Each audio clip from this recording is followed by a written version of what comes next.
তারা আজকের এই আরাফাত 16 দলীয় নাইট ক্রিকেট টুর্নামেন্টের চ্যাম্পিয়ন দল হিসেবে রায়হানদার ফ্রেন্ডস ক্লাব আবারও নাম লিখিয়েছিলেন। আপনারা জানেন অল্প কিছুদিন আগে ম্যান অফ দ্য ম্যাচ, আজকের টুর্নামেন্টের man of the match Papon, আজকের টুর্নামেন্টের ম্যান অফ দ্য ম্যাচ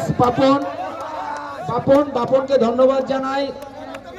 3 ওভারে 2 উইকেট নিয়ে একটি মেডেন সহ 12 রান দিয়ে তিনি ম্যান অফ দ্য ম্যাচ নির্বাচিত হয়েছেন এবং 16 বলে তিনি 32 রান করেছেন। আসলে যেমন তার বলে নৈপুণ্যতা ছিল, ব্যাটও সেরকম নৈপুণ্যতা ছিল। সম্মানিত উপস্থিতি, উভয় দলের খেলোয়াড়দেরকে ধৈর্য ধারণ করার জন্য আমরা বিনীতভাবে আহ্বান জানাচ্ছি। আমাদের সম্মানিত অতিথিবৃন্দ রয়েছেন যারা আপনাদের হাতে আজকের টুর্নামেন্টের ট্রফি তুলে দেবেন।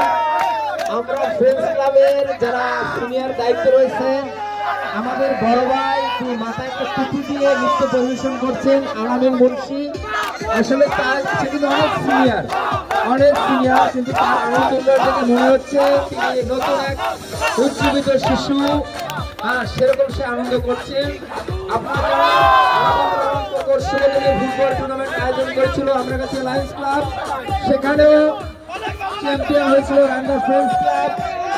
তারই ধারাবাহিকতায় পহলানবাড়ি পিএম কারিগরি কলেজ মাঠে 16 দলীয় আরাফাত রহমান থেকে নাইট ফুটবল টুর্নামেন্টের চ্যাম্পিয়ন হয়েছে রায়হানদার ফ্রেন্ডস ক্লাব।